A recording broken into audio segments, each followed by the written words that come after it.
Nigar'ın Dünyası'ndan merhaba arkadaşlar. Bugün sizlerle çok hoş bir bere çalışacağız. Şu gördüğünüz bereyi 4-5 yaş çocuğu için uyarlayabilirsiniz. Şiş numarasınızı büyüttüğünüzde daha büyük yaşları da oluşturabilirsiniz, örebilirsiniz. Bunun için ne yapmamız gerekiyor derseniz buna bir yumak bitti ama pompon için biraz eksik kaldı ama çok az. Başka renk pompon da yapabilirsiniz ya da hazır pompon alabilirsiniz. O zaman tam bir yumak bitiyor. Şimdi dilerseniz hiç vakit kaybetmeden malzemelere geçelim.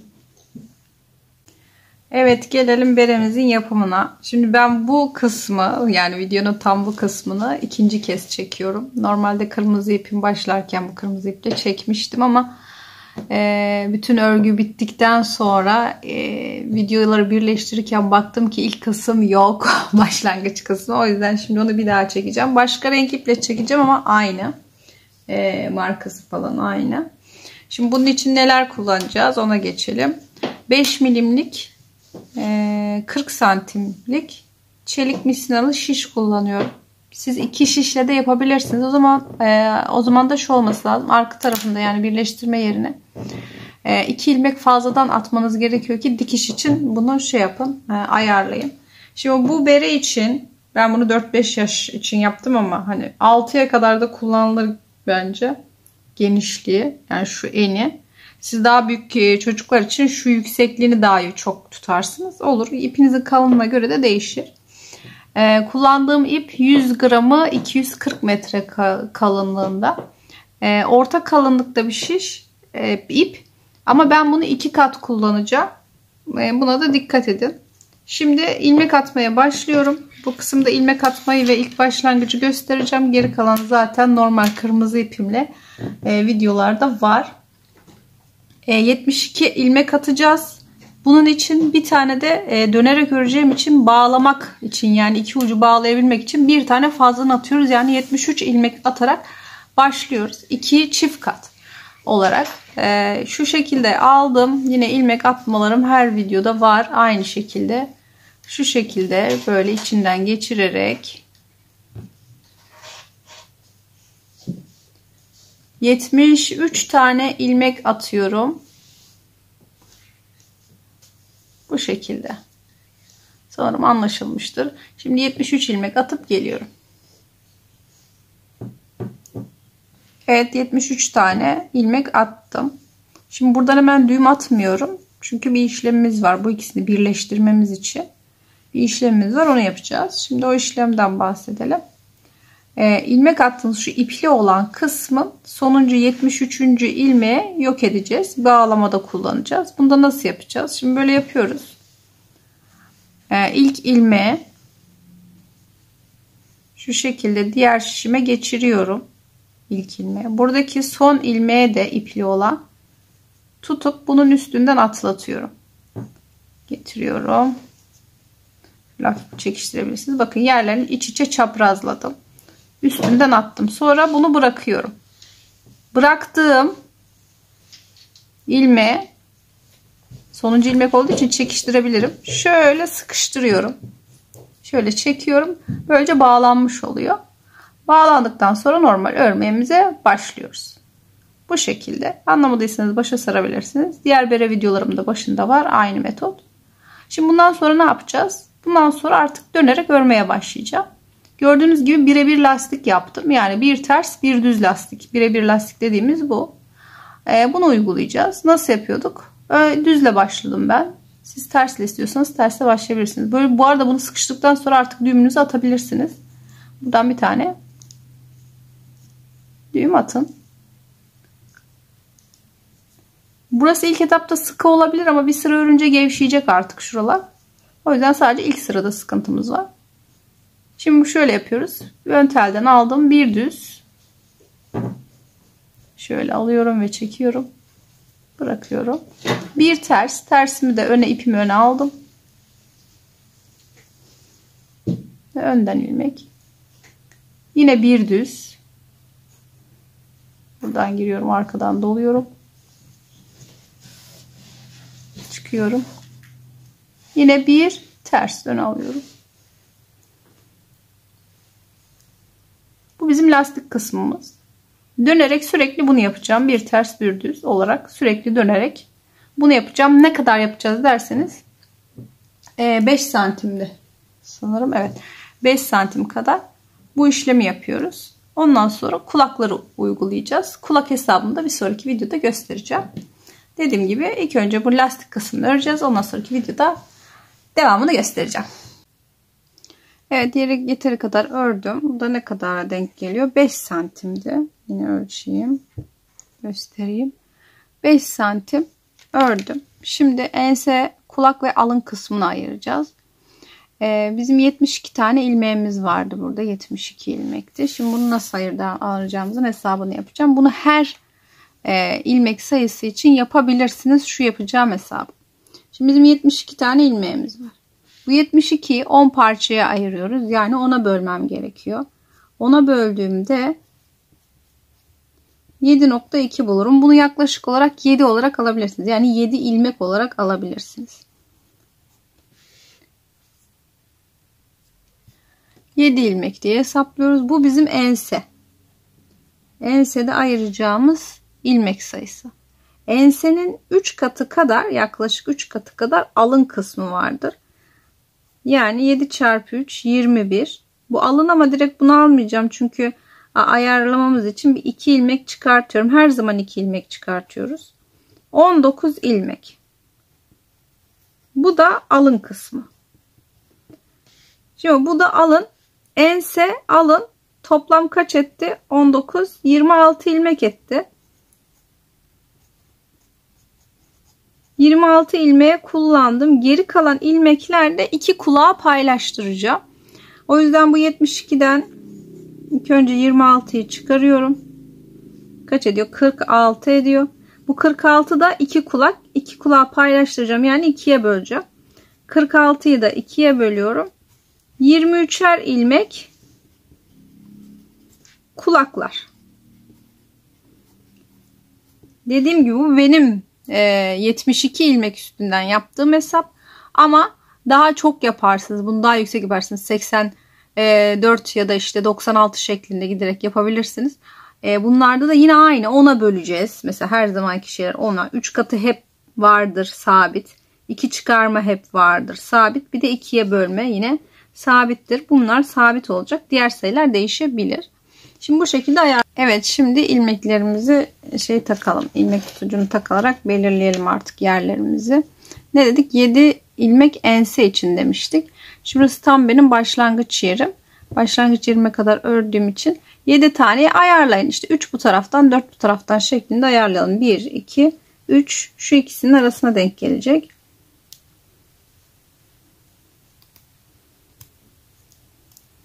Üç ilmek. Buradan da 4 ilmek sayıyorum. 1, 2, 3, 4. O da buraya takıyorum. Sonra enseyi ayarladım. Kulaklar 23'er ilmek demişti. O yüzden burada 23 ilmek ayırıyorum kulak için. 1, 2, 3, 4, 5, 6, 7, 8, 9, 10, 11, 12, 13, 14, 15, 16, 17, 18, 19, 20, 21, 22, 23. Buraya kadarki kısım kulak. Bunu da taktık. Kulaktan sonra alın geliyor. Alına da 19 ilmek demiştik. 2, 4, 6, 8, 10, 12, 14, 16, 18, 19. Burası da alın kısmı. Geri kalan kısım yine kulağa denk gelecekti. Yani 23. Yani şurada kalan kısımda otomatikman 23 tane olacak. Yani bizim şu an şapkamız şu şekilde oldu. Şurası ense, şurası kulaklar, burası da alın olacak şekilde artık ayarlamamızı yaptık. Evet, şimdi yerlerimizi bağladığımıza göre örmeye başlayabiliriz. Şimdi bu ense kısmı kulakta örmeye başlayacağız. O yüzden şimdi enseden başlayacağım. Şuraya geliyorum. Şu iki kulak arasıydı. Buradan geleceğim. Buraya kadar öreceğim. Sonda bir işlemim var. Oradan geri döneceğim. Geri dönerken yine sonda işlemim var. Hep sonlarda işlemim olacak. Yani kulağı böyle öre geleceğim. Sonra birleştirerek yine işte tekrar buraya geleceğim. Buradan alını öreceğim. Daha sonrasında alını ördükten sonra buraya gelip yine buraya kadar gelip işlemimi yapıp buradan dönerek bu kulağı da bitireceğim.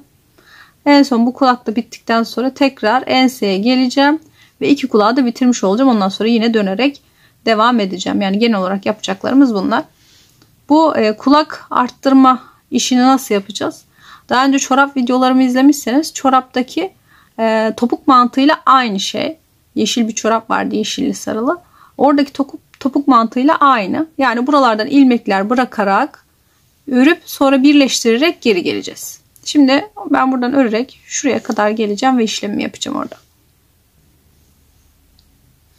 Evet, sonuna geldik. 2 tane ilmeğim var.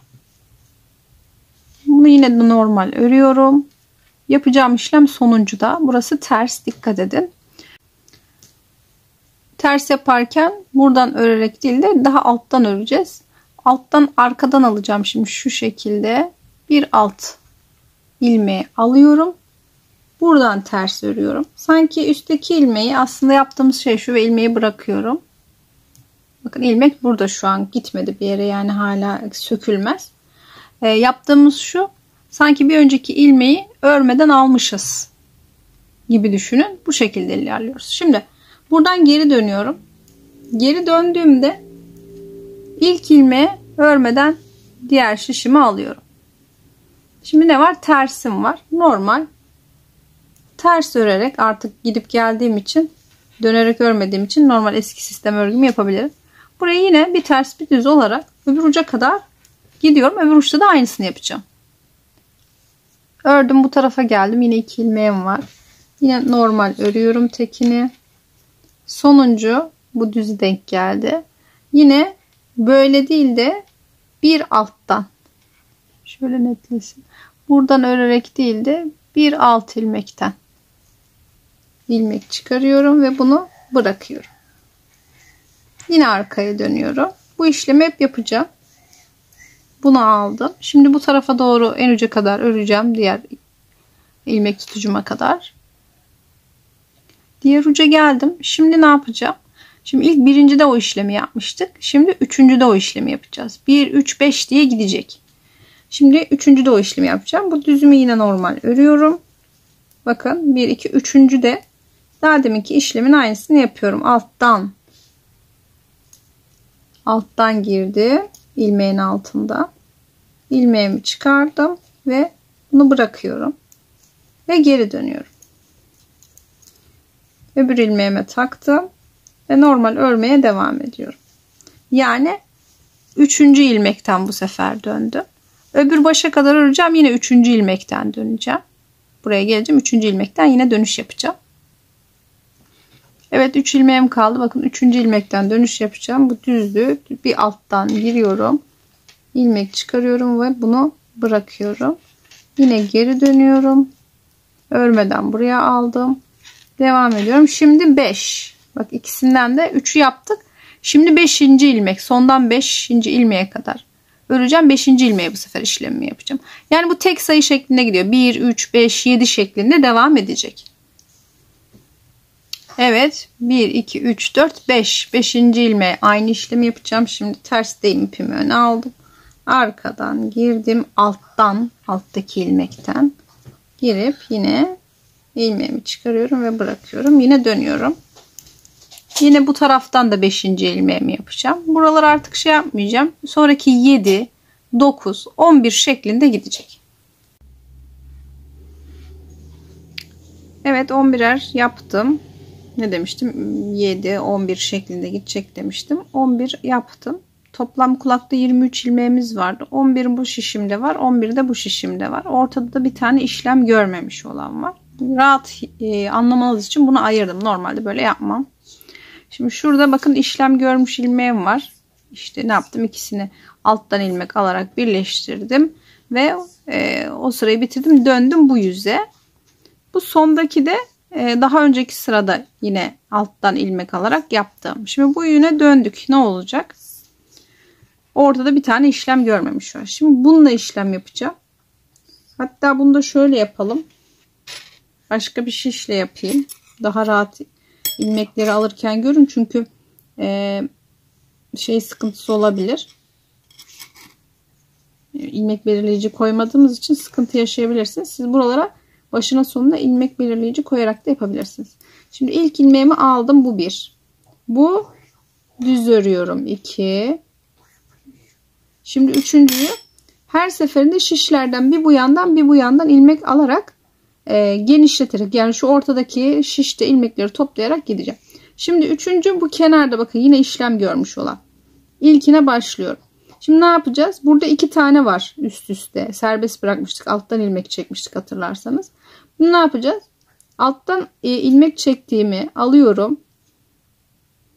Bakın şurada boşta duruyor bu. Buraya takıyorum. Buraya taktıktan sonra şimdi burası ters. Bakın tersten geliyor. Şuradan ters olarak geliyor. O yüzden ipimi öne alıyorum. Tersten kesme yapacağım. Arkada ikisinden birden geçiriyorum. Bakın ikisinden birden. Bir daha şu arkadaki ilmekten ikisinden birden geçirdim. Ve ters olarak kesme yapıyorum aslında. Burada. Kesmemi yapıyorum ve ilmeğe kurtarıyorum. Bakın şu an 3 tane oldu. 3 tane var. Geri dönüyorum.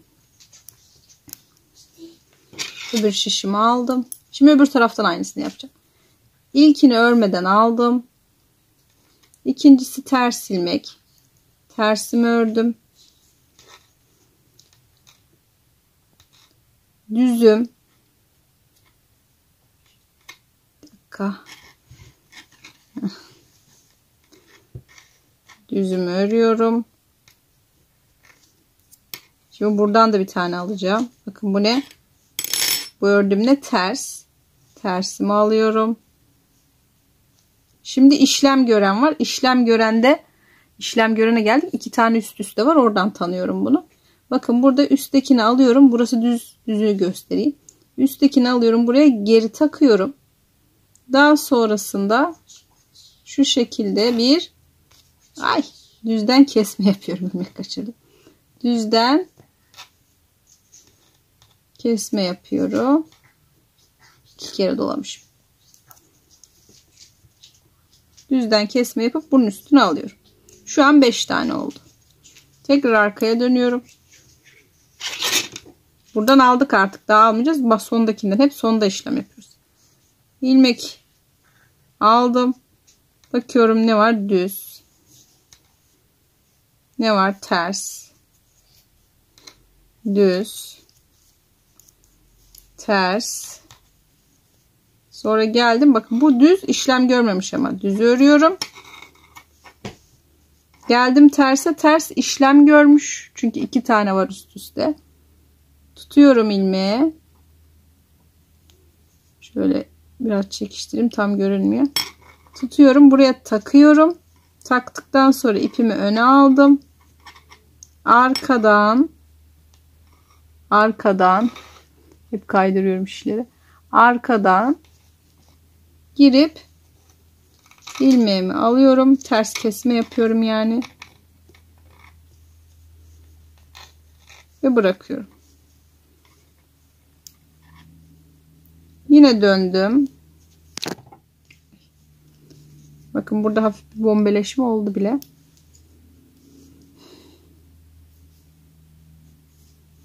İlk ilmeğimi boşaldım. İkincisi ters. Düz. Ters. Düz. Ters. Yine sonuncu dönük olduğu için şöyle düz alıyorum ama neyse, düz. Şimdi kalanını buradan 2 ilmekti bu şişte. Ters. Şimdi işlem görmüş olan, hemen aldım bunu, üsttekini taktım şişime, sonra düzden kestim bu şekilde. Yine arkaya döndüm.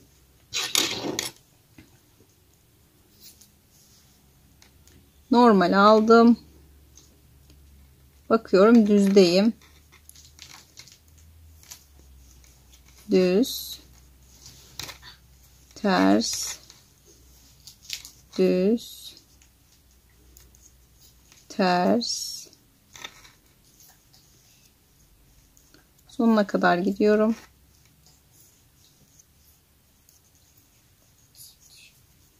Şişin üstündekini bitirdim. Diğer şişimden yine 2 tane alacağım. Düzüm var. Düz aldım. Terste işlem var çünkü 2 ilmek var üst üste. Aldım. Taktım buraya. İpimi öne aldım. Arkadan girip ikisini birden kestim. Yani aslında bakın bu ortaya biriktiriyorum. Yanlardan ikişer ikişer alarak ortaya biriktiriyorum ve burada bir dikkat edin, şöyle eğdiğimde bir volüm oluşuyor.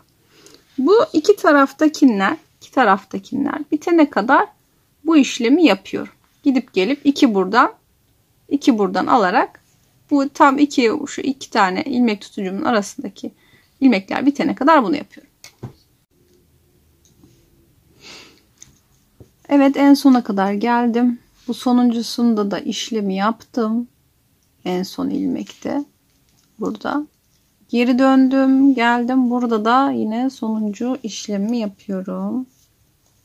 Burada bir tersimiz var.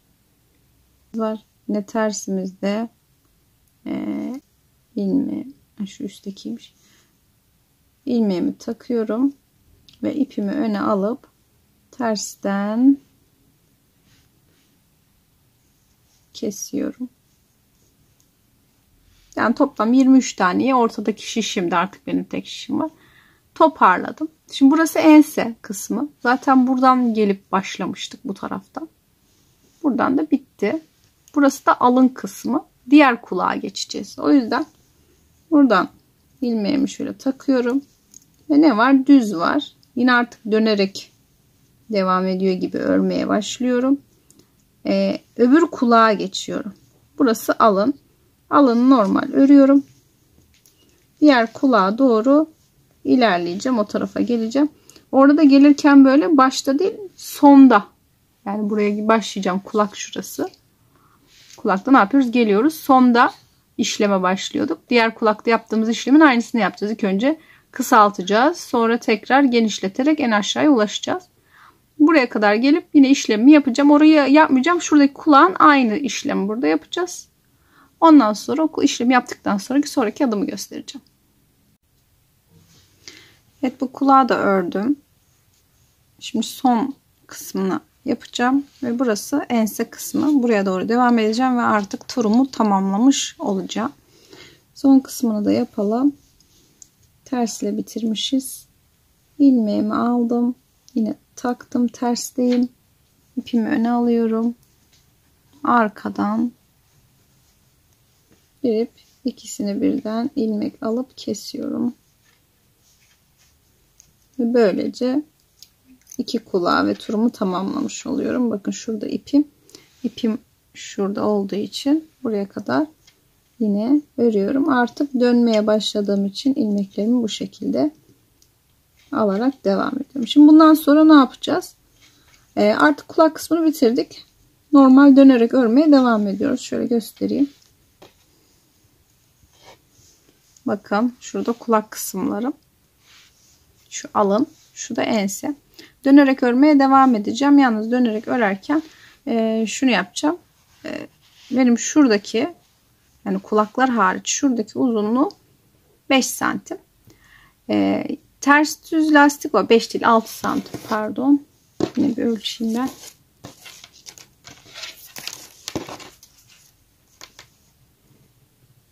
Yaparsak evet 6 santimmiş. 6 santim lastiğim var şurada. Şimdi eğer siz model koyarak yapmak istiyorsanız yine lastikle devam edeceğiz biz. 6 santim olduğu için burası 4 santime kadar, yani buradan sonra bir 4 santim daha bir ters bir düz öreceğiz. Ondan sonrasında ne model koymak istiyorsanız ona başlayacaksınız. Ben model koymayacağım. Düz örgüye geçeceğim. Artık bir ters bir düz değil. Hepsini düz öreceğim. Yani toplamda benim şu enseden ya da alından ölçün. Kulaklardan değil. Enseden veya alından. Burada 6 santimim var. Bakın burada 6 santim var. 4 santim daha öreceğim. Yani enseden ne olacak? 10 santim bir ters bir düz olacak. Daha sonrasında model koyacağız. Yani ben bir 4 santim daha bir ters bir düz öreceğim. Öyle geleceğim. Ondan sonra artık ne model koyacaksanız onu koyarsınız. Ben de düz koyacağım. Nasıl olduğunu göstereceğim. Yani bir 4 santim daha örüp geliyorum. Bu arada dönerek, artık normal dönerek örmeye devam ediyorum. Evet, ben toplamda şurası 10 santim olacak şekilde, şuradan şuraya kadar 10 santim olacak şekilde ördüm. Bir ters bir düz. Dediğim gibi bundan sonra siz model koymak isterseniz koyun. Ben buradan itibaren düz örgüye geçeceğim. Hepsini düze çevireceğim. Ve istediğim yüksekliğe ulaşana kadar düz olarak öreceğim. Değişik güzel modeller var ama benim buradaki amacım kulakları yapmayı göstermek olduğu için onlara girmiyorum. Hiç modele falan girmiyorum bu aşamada. Çok farklı modeller var. Sayfamda da sadece örgü model örnekleri diye paylaştığım klasörüm var. Oradan bakarsanız değişik modelleri orada uygulayabilirsiniz. Örnekleri. Ben dediğim gibi burada artık her sıra düz olarak öreceğim. Şimdi şunu da göstereyim. Şimdi bunu böyle yapıyoruz ama böyle değil bu. Şuralardan katlayacağız. Dışa doğru.